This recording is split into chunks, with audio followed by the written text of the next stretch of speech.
Welcome to Wellness Made Easy with Wendy and Kirsten. Hi, I'm Wendy. After I graduated with my master's in wellness management, I started my own company, T2 Coaching, Health, Fitness, and Sport. And I'm Kirsten, an athlete, vegan, life coach, and girl mom, running a business focused on helping others create a life they love. We are here to explore all things wellness to help you become the person you've always wanted to be.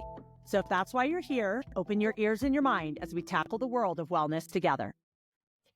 Hi, Wendy. Kirsten, how are you? Good. Hi, friends out there. How are you guys? I didn't hear any responses yet. All doing yet. Fantastic. They're all doing amazing. I know, right? Welcome to our podcast. If you guys are new here, this is our 5th episode. Wow. That's pretty good. I know, right? So when are we officially called podcasters? On day one. Day one. I agree. Yeah. That's like when people ask, I'm sure ask you this too. When am I a runner? The first step you take. Yeah. If you run a step, you're a runner. It could be a 20-minute mile. It could be a 6-minute mile. It doesn't matter. You're a runner. When I started running, I ran track in high school, but you didn't think back then about what you were doing. But in running for triathlon, multisport, running was really hard to me. And I always felt like I had this in my mind, a 10-minute mile pace was running. And so that was really hard for me. And I don't think I really ever called myself a runner for years until I broke past a certain barrier of a pace. Again, back in the 90s, who knew? I had to learn on my own. Right. As well as you did too. But yeah. It's interesting you said that because that just reminded me of people all the time. They're like, my goal for the half marathon is to not walk. Like they think that they have to run the whole half marathon for it to be like for them to consider themselves running a half marathon. Mm-hmm. And so if ever I say anything about like in an Ironman walking through the aid stations or like that people ask me, do you ever walk during a marathon? I'm like, yeah, I walk a lot during a marathon. I mean, even when I'm doing a fast marathon, I'm taking a couple steps to walk at an aid station or to like take in some nutrition or something. So it's interesting. It's that same concept. You don't have to run the whole marathon for you to be a marathon runner. Right. Just like an ultra running, you can do an ultra race and not run it. Right. Depending on the terrain, but you can generally the cutoff times allow you to walk. Yeah. Power hike. Yeah. For the ones I do with lots of elevation gain and loss to be able to finish the event. So a lot of the ultra runs that I do, because of the elevation gain, you're walking, hiking uphill, which I had to learn because I'm an uphill runner. So the mistakes I would make is running too hard uphill. Right. And just not having any stamina for the end of the race. So I've learned you just gotta train to power hike. So you power hike up and you run down, power hike up, run down. And it's just a different type of training than training for a marathon, and a different mentality. Because like you said, like that was hard to go slower on the uphill because you're typically fast on the uphill. But if you go fast on the uphill for the first 10 miles, your last 10 miles of an ultra, you're going to be paying the price. Yeah. And I don't like that. I don't like that feeling. Paying the price. So what is your wellness win for the week? My wellness win for the week has to do with this realization that I have not missed a day since January 1st of reading.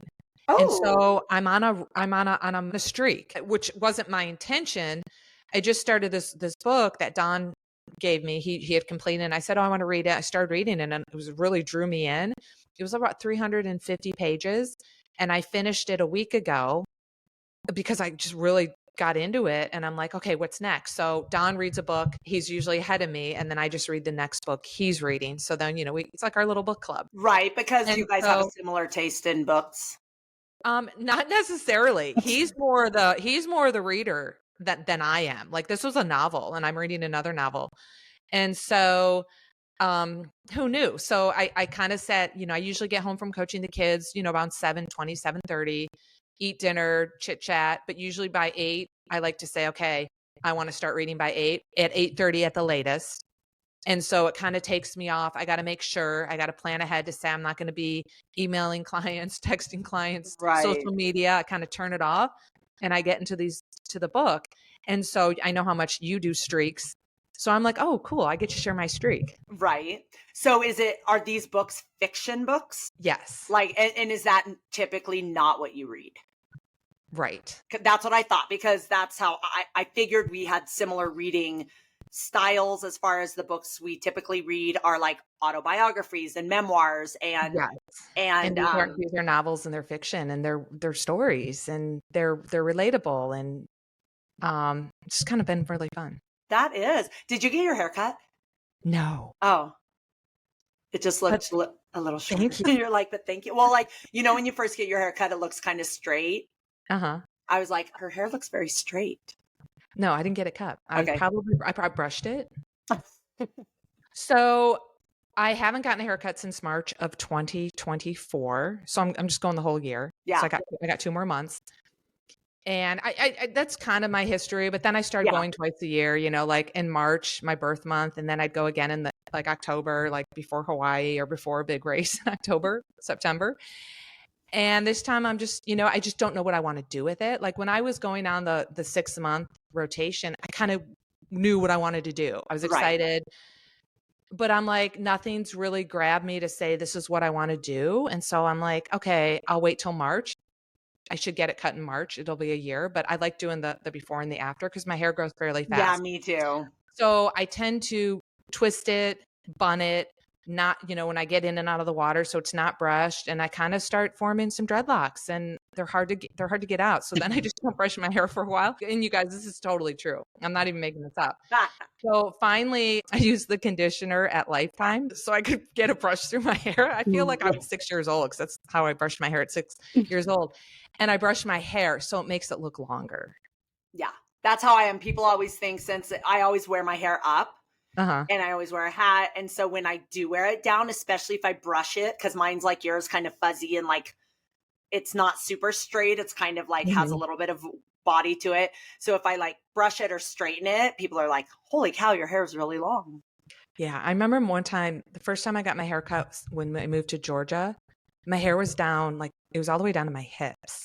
And I have a picture of it because I'm like, she took a picture. I'm like, that's not my hair. Like, no way. Because it was always up or braided. When it gets to that length, I always braid it. And then for probably about 2 years, my hair's been at a length where I couldn't braid it. I wanted it short. I'm like, I don't want my hair touching me. Cut it off, cut it off, cut it off. And every 6 months I'd go, it'd grow. And I'm like, I want her to cut it a little bit shorter each time. And then I just haven't been inspired. And I kind of like my braids again. I could braid it again. I'm like, oh, I kind of like the braids again. So I'm not quite sure what I'm going to do. But I love my hairdresser and she's pregnant and she's out right now. So I hope she comes back because she's been my hairdresser for 3 or 4 years. Right. So our topic today is not hair. And actually, if you know Wendy or I very well, neither one of us really give a crap about our hair. Obviously. This is probably the most we've ever talked about hair ever. But before we talk about our topic, what was your wellness win? My wellness win was I started kind of my official training for the season. And what I like to do, what I consider my official training is when I'm actually swimming, biking, and running. So in December, I just swim. At the whole beginning of January, I just biked. And this past weekend, I started running. I did a 5K. It was very hard because I haven't been running. The next day I did a 10K time trial on the treadmill. So 2 days in a row of running. My body was a little bit exhausted. And then yesterday it was so nice out here in Colorado. I ended up running outside. I did some hills. It was really rough again. And then today I met some friends at the gym. We did a sprint triathlon time trial. So I've actually went from running 4 times in 3 months to 4 times in 1 week. And it's a wellness win because even though my body feels pretty trashed, my mind feels amazing. It feels so good to be pushing myself, getting back into training, doing things that are structured. And I love the feeling of my body feeling trashed. I know that sounds horrible. And for those of you out there who are just starting your training, I don't recommend jumping in and trashing your body. But for those of you like Wendy and I who have been training for 30 years and we understand what our body can take and how we can recover from it really well. And if you guys really understand your body, you can go to that point where you feel pretty worked. Well, let me jump in there because even though you haven't run in 3 months, you've run for 30 years. Yes. So you still Yes. have that base fitness. Yes. Yes. And even though the run was like a lot slower than my normal run and way harder. I mean, my effort should have put me at like a 20-minute 5K, and it was like Mhm, almost a 26-minute 5K. So that mhm. like it was I worked hard for not a great time for me, but it'll come back quickly because I do have that base. And Uh-huh. so Good. for those of you who take time off, like this is what it feels like when you take time off and come back, but it's not going to last forever. And the longer you've been training and doing whatever sport you're doing, more quickly it comes back after taking time off, whether that's for an injury, like Wendy talked about a couple weeks ago after her patella healed, she went and ran like a 21-minute 5K. So, Yeah. yeah. Yeah, that was pretty spectacular. I know, right? But it's because, like you said, you have 30 years of running under your belt. So even though you were out for a year and a half, your body, once you got back into it, your body remembered what to do. Right. I jumped from my longest run in a year and a half was 12 miles to 6 weeks later, I did 32. Only because I knew the signs of my body and my mind telling me what I was ready. Right. And I know what a 50K, I've done 50 mile, I've done 100 mile. I know what that feels like to trash your body. Right, And right. I wanted that feeling back. Yeah. I mean, I think that's, I'm not sure when my next Ironman's going to be, but that was like I used to crave that Ironman finish line feeling Right, right. of leaving it all out there and knowing you did everything you could do to get to the finish line as quickly as possible. And sometimes that meant walk a marathon, but that Right. your body was trash. That's why you were walking the marathon. Right. So, that's just that endorphin and adrenaline, whatever it is, amazing feeling. And I want to say before I forget, your 25-minute 5K in a few months is going to be your warm up. Right. Yes. And it's interesting because I know that because of experience. But if I was just starting off, I would be really like, oh my gosh, how am I ever going to get back to where I want to be? And I know, and if any of you guys have done an Ironman, taken time off and started training again, in your first run, you could barely do 4 miles. And you're like, how am I ever going to run a marathon after a 112-mile bike? But if you've done it before, you know you can do it again. So if you're just starting some sort of journey, just know that with the proper training, you're going to get to where you want to be, even if it does not feel like it right now in January. Yeah. You never know how prepared you are until you cross the finish line. Yeah, exactly. So our topic this week, I'm excited about because this is what we've gotten the most requests for. So we're going to be talking about stress and anxiety. We've done a couple polls with our first couple podcasts on Spotify, and overwhelmingly people want stress relief. They want tools to deal with their anxiety and their stress, whether in their daily life or stuff that just pops up. So that we talk a lot about wellness, right? Longevity. I feel like stress is one of the things that makes people the sickest these days. So back in the olden days, I feel like they're like, oh, number one killer is heart disease or whatever. Like I feel like now, and I didn't pull up any stats to see if this is true, but I feel like all of you guys will relate that stress is the number one thing that is going to make us sick, is going to kill us, is going to make our life not as amazing as we want it to be. So one thing I did do, and I'm going to read it because I just wanted to, in case you're out there and you're like, what's the difference between stress and anxiety? I knew that they were different. They appear differently in me and my body. And I've talked to a lot of people with both just overall life stress and then anxiety, but I didn't have like kind of a definition. So I wanted to kind of read what I found the difference between stress and anxiety. So when we talk about them today, you guys will have an idea of, oh yeah, I relate more with the stress. I relate more with the anxiety. And then we can go over some ways that we can deal with it. So stress is a physiological and psychological response to external pressures or demands, often referred to as stressors. It occurs when an individual perceives that they lack the resources to cope with a challenging situation. So that's one of the things we're going to go over today. Anxiety is a feeling of intense worry, fear, or unease about a perceived threat, either real or imagined.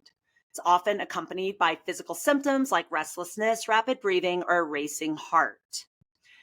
Unlike stress, anxiety is more internal and can persist even in the absence of an external stressor.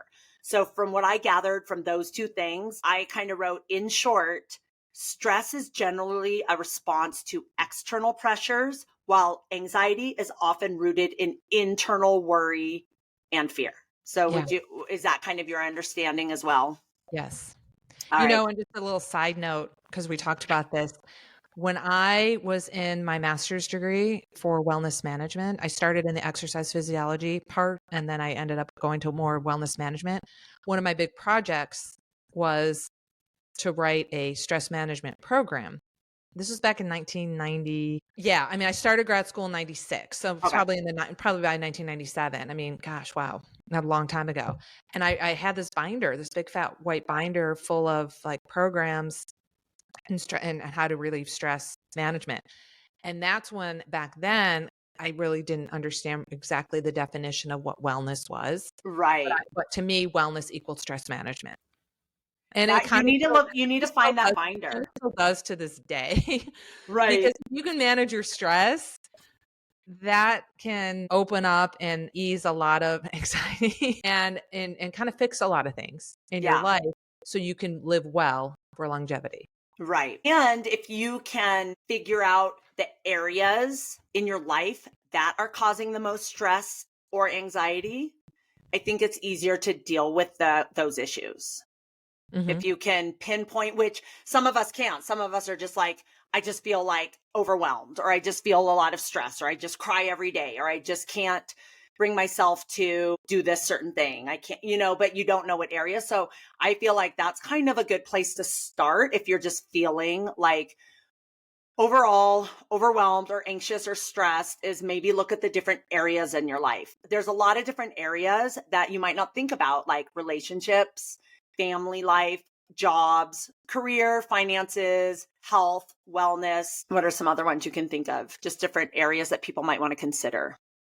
I mean, their sport, their nutrition. I think a lot of people feel stress and anxiety, and if they're feeling anxious, they sometimes stress eat, or they get stressed because they ate the wrong foods or they overate, and that causes stress and anxiety. So stress and anxiety and nutrition, I think, go hand in hand. Yeah. I think when athletes are committed to a big endurance race, whatever endurance means to you, and it's new to them and they're trying to fit it into their daily life and daily schedule, and they're committed, they could feel stressed or anxious, more stressed, not anxious, if they miss a workout. Or what do they do if they miss a workout? I can't, what if I took, so that, for example, I just, I'm in this Facebook group. I just read a post that they took a week off. They've been training for 7 weeks. They took a week off and they have 11 weeks till their first Ironman. Are they going to be, they're wondering, can I still race? Right. And I'm like, oh my God, you had a week off. Right. You have 11 more weeks. A week off in the big scheme of things is not a lot of time off. It's no big deal. Right. If you were, why did you have a week off? Were you injured? Were you sick? Did life get in the way and you had to travel or something like that? So there's ways to come back after having a week off, depending on why you had a week off. But this person seemed really overwhelmed by having a week off because they're new. They don't know. Right. And so they were just getting some feedback and some kudos, and they just they wanted to hear what they wanted to hear. They needed reassurance. Yeah. And then a little bit of anxiety that I just went through, and it was really quick. I did this post about a description of strides on Instagram, and one of my friends who is a track and field coach, he responded and he said, well, that's not really the correct definition, blah, blah, blah, blah, blah. And I'm like, oh my gosh, should I take it down? And then I'm like, no, the way I know it and the way I teach my athletes, there's a lot of way to say the same things. Right. And so I'm like, okay, you're a professional track and field coach. Was it wrong? It was no, so it wasn't the wrong thing to say. I just didn't say it and explain it the way he would have. Right. But I did feel this. I don't want to like throw out the misinformation either.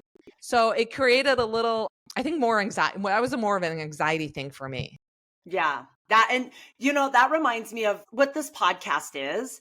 This is mine and your experience, opinion, view from what we know and what we've studied and what we've learned and experienced over the last 50 years of each of our lives.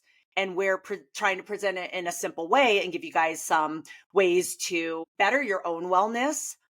But again, it could be differently than maybe somebody else's belief, especially our last week, our nutrition one. I mean, that's why we kind of tried to keep it really simple, because nutrition could be a big rabbit hole of you're right, you're wrong. Yeah. Like there's a lot. So, right. And there's usually, I always tell people, there's never, again, I don't like labels, but there's no right or wrong. right. It's Right. always the best answer based on our experiences and our education and research. Exactly. I actually had a little experience of anxiety, and it was interesting because when we decided to do this episode on anxiety and stress, I was working on the outline for our podcast. And at the same time, I remembered that I needed to register my daughter for this summer camp that I'm signing her up for this summer. So it had opened on Tuesday, and that's when when we were working on what we were going to talk about. And I went to go register her, and she was, depending on the week, she was between 7th and 12th on the waiting list. And I'm relying on this camp because I work every single day during the summer, and she's not going to be in school. So I was kind of like pinning all my hopes on this camp. And then I'm so far down on the waiting list. And so I texted one of Cora, my daughter, her name is Cora, her friend's mom, who did the camp last year. So she got in early, because once your kid is at camp for a year, you can register early the next year. So I was like, oh my gosh, I'm on the waiting list. I'm between 7th and 12th. Like, what were you on the waiting list last year before you got in? And she was like, we weren't on the waiting list last year. And I was like, what? So I'm freaking out because I don't know what I'm going to do for 10 weeks in the summer if I'm trying to work all day, and some of the places I work don't have kid care. So that's definitely stress more than anxiety. But this is why I think it's anxiety, is because I was stressing out about something that might not happen. She might get in. That's why I thought of it as, and I started laughing as I was texting my friend Rachel, and I was like, oh my gosh, I'm doing some research for our podcast on anxiety, and I'm experiencing it because, so it was stress, like, oh gosh, what am I going to do? But it's January. Camp doesn't start till June. People can drop out, and she might get in. She might or might not. But the fact that I was freaking out of what am I going to do, that's projecting into the future something that may or may not ever happen. Yeah. So it happens to a lot of people. Yeah. And so that's why I wanted to share it, because I'm like, oh my gosh, I just made this just happen to me. And we're just talking about anxiety. So what I was thinking, Wendy, I feel like I'm better at, because I've done some programs, especially with my life coaching people, on how to deal with long-term stuff. So I was thinking I can kind of share some long-term stuff that I've done with people, and then you can share some more immediate tools, because I did a little survey on Facebook and I realized people want both. Okay.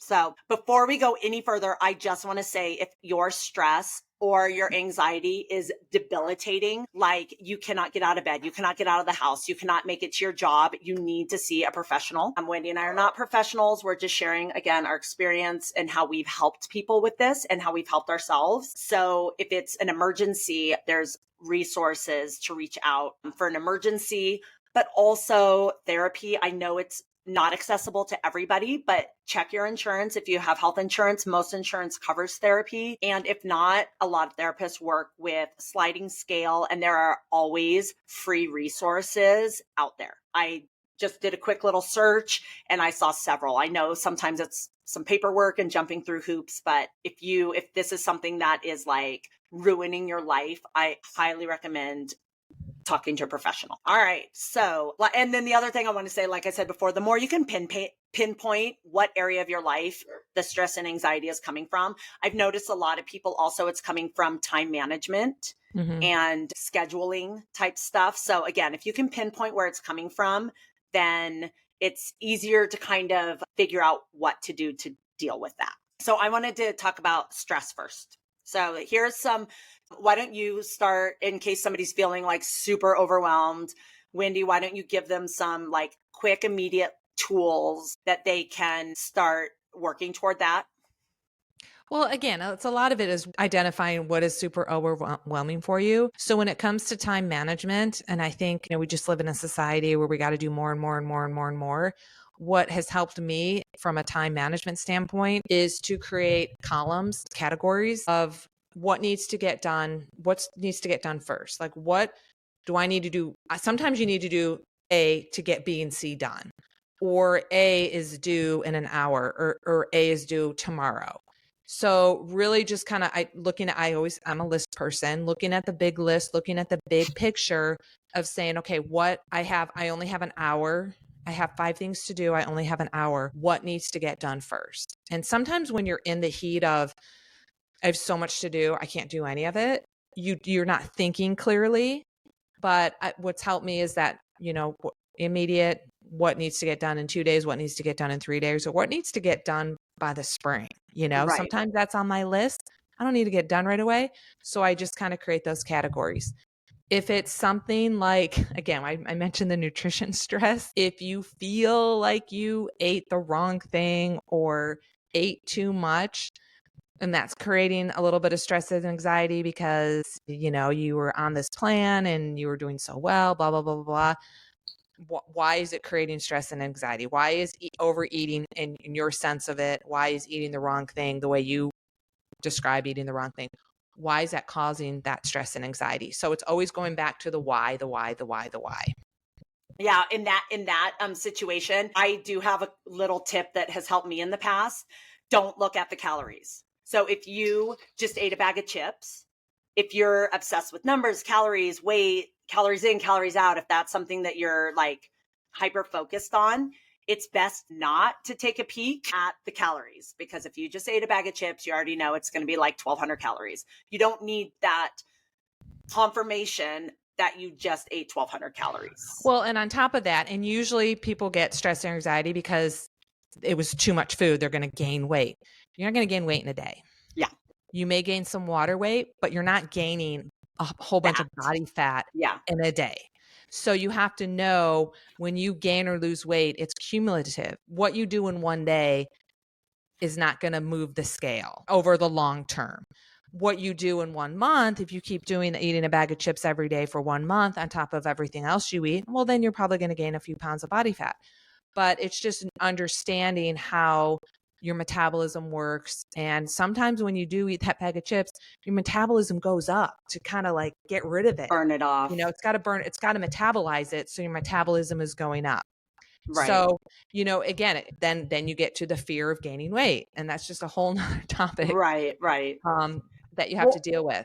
And one thing that I do this for myself because I am somebody who I do have a fear back there in my brain. I don't want to gain weight. And so I have felt all these emotions, and I have come up with little tricks for them. And one thing a lot of people don't know is that to gain a pound, you need to have an excess of 3,500 calories in excess. So if you were to gain 1 pound in a day, that means you ate 3,500 calories more than you burned. A lot of people, like I would say an average female, 150 pounds, 45 years old, probably burns like their base metabolic rate is like 12 to 1,500 calories a day. Right.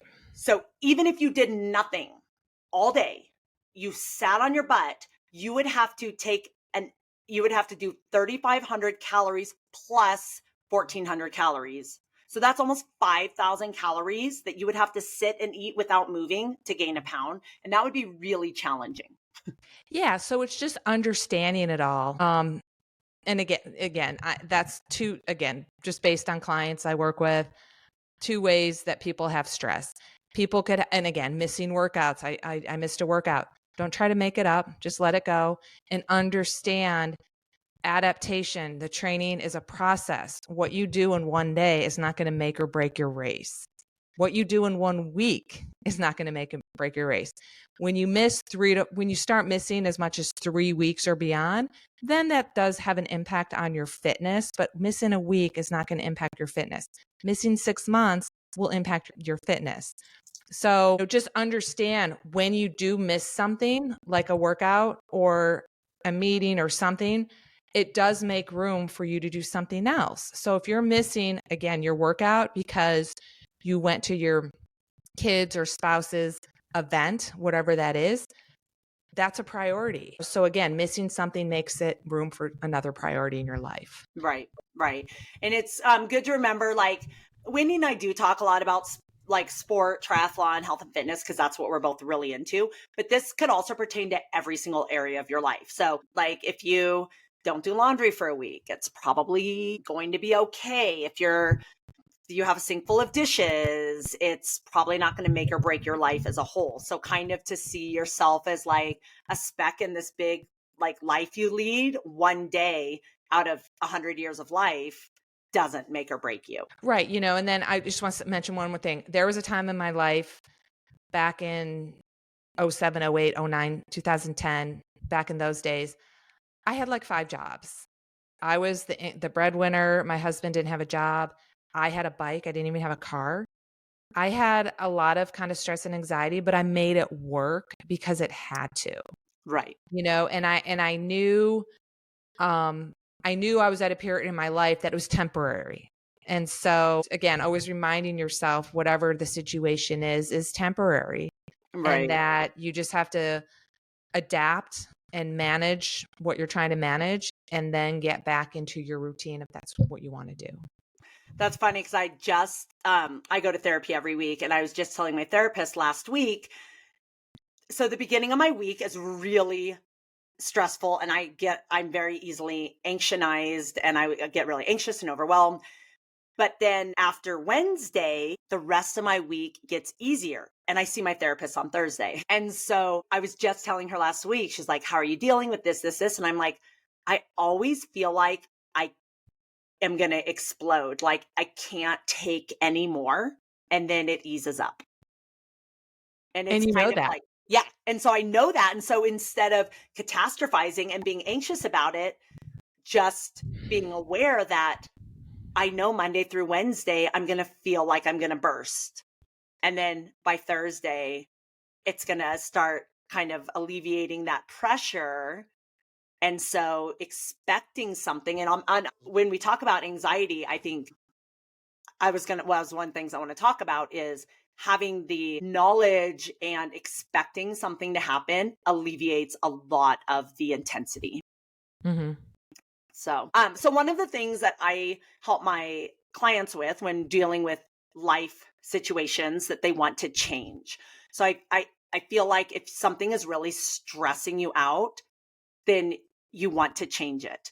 If you don't want to change it, then you need to accept it and let the stress go if it's not something you want to change. So I'm only talking about the things that people want to change. And so I'm going to take, for example, a job. Let's say you dislike your job, or you hate your job, or you want a different job. Here's some of the steps I help people kind of start to go through to alleviate the overall stress of disliking their job.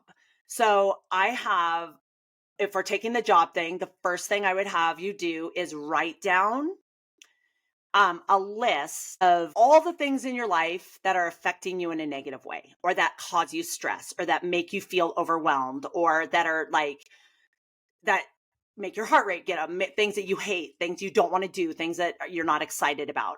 So make a list of everything and then kind of rate them on a scale from 1 to 10. So it's kind of like what you were saying earlier, Wendy, is find the things that are the most important to work on first. So let's say you rate everything on a 1 to 10, with 1 being like, it's actually no big deal when I think about it, and 10 being like, oh my gosh, I need to do something about this. So let's say you have 20 things that you do in a day, in a week, or in a month, or things going on in your life that are causing you stress, that you feel like these are stressful. And you rate them all and you find, okay, my job is number 10. Maybe something else is number 9, has a 9 out of 10. Maybe something's only a 5 out of 10, but my job is a 10. Focus in on the job. Because even if you have 20 other stressors, if you can alleviate or start to diffuse the biggest one, you're going to take a big effect in your life. And so hold on, I wrote this down so I would have my thoughts in a, okay. So take the 10, the job, make a list of 10 simple, easy things that you can do that maybe take 5 minutes, 10 minutes, 15 minutes that will help alleviate, help you either get a new job, quit your job, make your job more manageable. Little baby steps that you can do to start working toward changing the stress of your job. So here, I just wrote down a few suggestions, just so if you're like, I don't even know what that would look like. So something like do an online search for jobs you qualify for, spruce up your resume, make a list of the things you don't like about your job, make a list of jobs you would want to do if you could do anything. Check your finances and see where you can make cuts so that you don't have to work that job or work as much. Search for part-time income earning opportunities. Talk to your partner or a trusted friend about how you're feeling. Pinpoint what you don't like about your job. Write everything down in a notebook. Write a list of what you do and don't like about what you do like about your job. Come up with a mantra like, my job brings me the money I want and need to live the lifestyle I have now. You have a list of things, like none of those things take more than probably the hardest one would be to spruce up your resume. If you don't have a current resume or that seems really challenging for you. So maybe that might take a half an hour, 45 minutes. Schedule a time, maybe every 2 days, every 3 days, a couple times a week, depending on what you can put in your schedule to do one of these activities. So that every couple days you're doing these activities. So by the end of a couple months, you're on your way to either finding a new job, seeing what you need to do to make this job better for you. You're taking actions toward alleviating the stress of your job. So just doing some of these things might shed some light on why you don't like your job, maybe, or maybe just talking it out might kind of diffuse the intensity. And you're like, you know what? Now that I've looked around at other jobs, my job's not so bad. Or I'm going to talk to my boss because I would actually not mind my job if I didn't have to work so much with Wendy or something like that. So that's kind of a good place to start. And if you feel really stuck still, even with coming up with a list, start working through those lists, you might be really emotionally connected to this job or to thinking that you have to have this job or there's no other job for you or you can't make your life work in any other way. And in that case, I would talk to somebody else, maybe a professional, maybe a coach, maybe like a life coach or a psychologist or psychiatrist, because when you're too emotionally attached to something, it's hard to see the forest through the trees. Yes. And you have to go, right? You have an appointment soon. Me? Yeah. No. Okay. I thought I was going to say something really quickly, but no, as you were talking, and I thought we were on a time crunch right now, but as you were talking, I think one simple thing to add into your current situation is gratitude. Start practicing gratitude. 100%. And just start thinking of all the positive things that you have going for you and be thankful for all of that. And I think every time you change, every situation has a positive spin on it. Right. Even a broken patella. Right. There were so many things that I came out of this during my recovery as well as after that were very positive. And so I think if you change your attitude into there's something positive in any negative situation, and usually negative situations are what's causing your stress and anxiety, right, that can help you clear your mind and think differently about what's going on with the stress and anxiety. It's funny that you said that because my daughter the other day, she was getting really frustrated because she's trying to draw a star and it's not as good as she wants it to be. So she was crying and throwing her journal, trying to draw a star, she was getting very, very frustrated, and we were winding down for bed. So I went to go take a shower, and I said, when I get out of the shower, I'm going to teach you something that helps me when I'm feeling upset or mad or frustrated or sad or whatever. So I took a shower. She had kind of calmed down like while I was in the shower, which I knew she would, which is why I needed to get in the shower. But when I came out, she was like, Mom, are you going to share the thing with me that helps you? And I said, yes. And so we have these gratitude journals. Her and I do. They're matching. They're super simple. They're for kids. You write the day, you circle, like there's different faces, like happy, sad, blah, blah, blah. And then you list 3 things you're grateful for the day, 1 person who brought you joy, and your favorite part of the day. And you could either draw a picture or write about it. So we were doing the journals, and she was like, her favorite part of the day was learning to draw a star. So that's what she was most grateful for. But then she went to go draw a star in the picture, and then she was mad that she couldn't draw the star. And she was like, this is not making me feel better at all. I was like, baby steps, baby steps. But I 100% agree with you. I do that with my clients a lot. Even like whether I'm coaching them for sports or life, if they're having a really rough day and they're like, this, I can't solve all those problems for them. And they're not in a place for me to be like, so what do you want to do to help that? They're going to be like, we hate you, Kirsten. So instead I say, tell me 3 things you're grateful for. Mm-hmm. And they do. And they're like, thank you. Like, I'm grateful for my kids. I'm grateful for my house or whatever it is. And it comes back to what's important. What's important. And I really liked your example of changing something like the job. So what is causing the stress and anxiety? I used to get, well, like we all do, stress and anxiety. I was like this as an age group swimmer, as the first few years of doing triathlon. I'd get really stressed, anxious about a race. I didn't like that feeling. So it was more anxiety. I just didn't like that feeling. So one day in 2003, I'd started racing in 1992. I remember walking into Kona Pier for the Ironman. And I took a big breath, and I'm like, oh my God, I get to train today in Hawaii.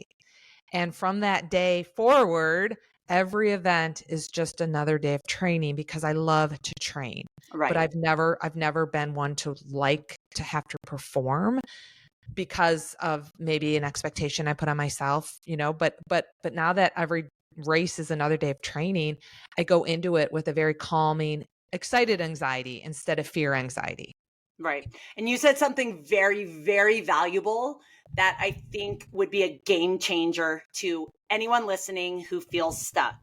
You said, I went into this saying, I get to train. So I think a lot of times we feel like we don't have a choice in life. Some of the things we dislike are probably things we feel like we have to do. So if we can just replace, I know this sounds super simplistic, but try it. If you can replace have to with I get to. So if it's your job and you don't like your job, instead of saying like, oh, I have to go to work today, you could say, I get to go to work today. Because that's you're that's working, totally a game changer. It's a super game changer. And it seems very simple, and it is. It's not easy to, it's not going to solve all your problems. But if you can start saying like, I get to do this. So like, one of the jobs that I have a lot of jobs right now. And one of the jobs that I love the job, but I hate the hours. On Wednesday night, I coach. I don't get home until 9 p.m. And I hate that because then I stay up till like midnight, and then I want to sleep in the next day, but I also want to get up and work out. So then I'm tired. It's just like kind of a spiral. So I always go in saying like, I get to coach because I love coaching. I get to make money doing what I love. Mm-hmm. I get to affect these kids' lives and make them love swimming and love competing. I get to do all those things, and that all those things trump me hating getting home at 9 p.m. Yeah. So I think that's a good kind of like spin on things for that. So thanks for mentioning that. Yeah. I do want to talk about anxiety a little bit because it's a little bit different. Like you said, it's like when I did the definition, it's a lot of it's what we internalize that might never happen. Like we Like I do this. I never knew I did this until my therapist at one point told me that I catastrophize, and I didn't even know that was a thing. But apparently, when I think of something that could happen for the future, and that I don't know if it's going to happen or not, I freak out, and it causes me a lot of stress and anxiety and overwhelm. And so for that, a lot of times it's harder to deal with anxiety than it is stress, because it needs a little more taking apart, maybe by an outsider, like a therapist of some sort. But even just talking it out with a trusted partner or friend might help with that. So I had I had an anxiety attack before a swim in a race in 2020, and I think it was 2019 or 2021. I'd never had any sort of anxiety attack like that, like a physical anxiety attack. And I kept telling myself in the water, like, relax, breathe, calm. I slowed down. I stopped. I hung on a paddleboard for like 2 minutes, and it didn't help. Nothing. That did not calm anything down. I felt like I couldn't breathe. I took off my wetsuit. I gave it to the person on the paddleboard. I still couldn't breathe. And so then I was like, you know what? I'm just going to start. I don't know why I thought of this, but I started singing a song, and I sang the song until I finished the race. The next time I went to my therapist, the next week, I said, the weirdest thing happened. I had an anxiety attack. I explained it.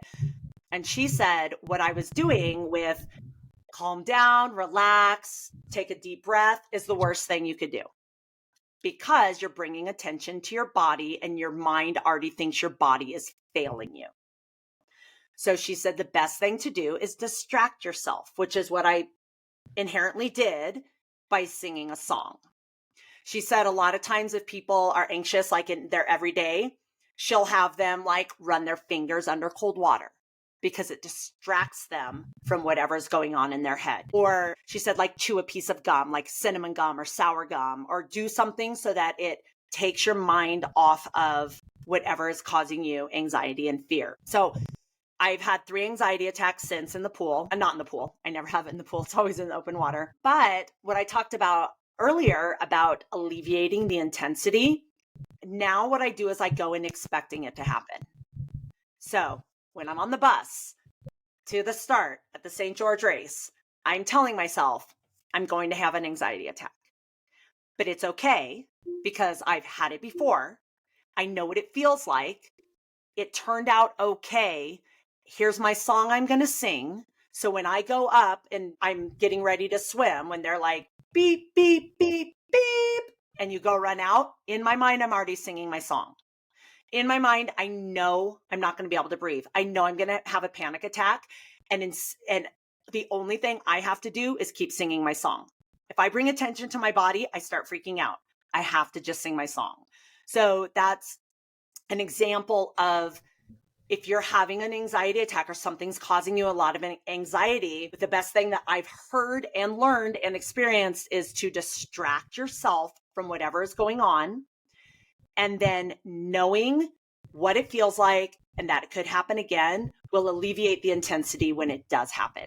So as far as short-term and long-term dealing with anxieties, that has worked for me, and that is what my therapist suggested.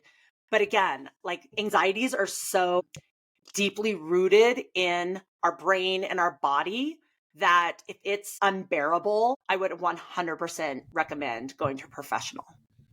Do you know why you get anxiety in the water? No. Do you? Okay. Well, so this is interesting. No, I've never had anxiety in open water. I'm just curious. So this is what I think. It never happened to me until after I had my daughter. So I even swam in the olden days when it was a mass start with 2,500 swimmers all at once. They don't do that anymore because it's very anxiety causing. It's people get really freaked out and you're all on top of each other. It's like, so, and I'd never had it in that. And so when I was trying to figure out what was happening, one thing that helps me, I have a temperature now, 66 degrees. If the water's over 66 degrees, I do not wear a wetsuit, because what I've seen heighten my anxiety is feeling trapped in a wetsuit when I'm hot. So 66 degrees and over, I don't wear a wetsuit. 65 degrees and under, I wear wetsuit. So that's one thing I've done. But the only thing that I've found that is consistent through all the anxiety attacks I had is I didn't start having them till after I had Cora. So I feel like the only logical solution is I'm more afraid to die now than I was before I had her. Yeah, that was my thought when you said you had it after Cora. Yeah, because when I first started seeing like what was all this, like what were the common factors in every time, they were all different. Water temperatures are different. Air temperatures are different. I was wearing different wetsuits, different time of the day. One was during a stroke and stride. I got pulled out on the jet ski. Like I bailed on the race because it was so bad. And I'm like, that was just a stroke and stride. That wasn't even like an A race. So Right. the only connecting factor was they didn't start happening till after I was a mother. So do you think you're going to die in the water? No, it's super like, that's what I mean. I feel like anxieties are so deep inside of us that like intellectually, I don't feel like that at all. Yeah. I wonder if you got hypnosis, if they could get Oh it out of yeah. you. I should look into something like that because one thing that's really good about having that experience is that I've been able to help a lot of people because, and the You're reason I thought it was relatable. so weird, They can they relate. can relate. You can relate. Well, yeah. And that before I couldn't because I'm a really good swimmer and a confident swimmer as you are. Right. But most triathletes are not good swimmers. Mhm. So they have like they really think they're going to die in the water. Right. So yeah, I feel like I've been able to help a lot of people because of that. Yeah, absolutely. So, all right. Do you want to do a couple listener questions real quick and then we'll close up? Sure. Okay, go ahead. So I had a listener question about how do you get motivated to get up in the morning and work out Ooh. because she is just not getting it done after work. She's got an hour commute to work, an hour commute after work. An hour commute can turn into an hour and a half or 2 hours. So when she gets home, she's just exhausted. And so I actually posted this in my Facebook group about the 10-minute rule, where when you're not feeling motivated, you're tired, it's cold outside, it's dark, whatever the reason, you didn't sleep well, you didn't eat well, you didn't fuel well, commit to 10 minutes, commit to 5 minutes. Just start moving. If you're trying to get a run in, or if that's your goal is to run, just start by walking. Walk for 10 minutes, see where it takes you, or turn your run into a complete walk and just walk the distance that you were going to run. But I think the 10-minute rule is a really good commitment. 10 minutes is not a lot of time. And chances are high, once you're warmed up, once you're getting those endorphins and you're out, especially if you're outside in the fresh air, you end up going longer than what you felt like you were going to do in the first place. Because anything is better than nothing. Your body likes consistency. So if you tend to run every Tuesday and you wake up on a Tuesday and you don't feel like getting it done, give yourself 10 minutes. I love that and 100% agree with everything you just said. I do that. I did that this morning. I do it all the time. And I always feel so grateful that I did it. Awesome. Yeah. And I think a lot of people are going to relate to that. So that's a great question, whichever one of your friends asked it. All right. Mine is from a lady who comes to my one of my functional training classes. She says, my son is experiencing cramping in his muscles at night, which I assume are growing pains. What can we do to alleviate the pain? And so whether it's growing pains or just muscle cramping, I know a lot of you guys have probably experienced at some point, you wake up in the middle of the night, you go to straighten your leg, you get a huge Charlie horse, a huge cramp, and you cannot move. And then it's sore for a week. So that could be just a muscle cramp. Or when it happened to me when I'm 50, it's not a growing pain. So I think we could, in both cases, I think the solution is the same. So what I would say is number one, if it's actually like going on or really sore, just doing some light rubbing, some light massage, maybe putting some heating cream on it, a heating pad, something to just calm it down and make it feel better in the moment. If you're sore the next day, same thing, kind of, light stretching, doing something to just take care of it and touch it in a nice way. And then to alleviate it coming from the inside, a lot of times it's hydration or lack of magnesium. So I found our bodies are generally, most people are low in magnesium. And there's a bunch of different types of magnesium. I don't want to say, I think it's 7, but if that's wrong, like, don't yell at me. I take a magnesium complex and I think it says it's like 7 different types of magnesium. And I take that every single day as a daily supplement. And then make sure you're drinking enough water. If you're working out a lot, take electrolytes, salt, potassium, and then that added magnesium. And I think I would start there because those are easy and not very invasive, not very expensive ways. And I bet that would take care of 98% of the issues. If it's not going away, you've been doing that for 6 weeks and it's really bad, see a doctor, obviously. Yep. Good advice. So what are you most excited about coming up the next week, Wendy? Well, I have the next 2 weekends. I have swim meets scheduled. I don't have kids signed up. So I'll either be going to a swim meet, which I enjoy and it's fun, or I'll be doing a race. So either way. Either way, that's exciting to me. I can't sign up for the race until I know if I'm going to the swim meet or not. But usually I'm looking forward to doing something on the weekend like that. Swim meet or a race. Yeah. I was originally excited. Cora and I do this animal rights group thing that they meet like every couple weeks and we do outreach. We just kind of explain we just explain like how the agricultural and factory farming is hurting the animals. Basically, we just, because a lot of people don't know that. Yeah. And I was so excited because it was canceled last time because of the cold.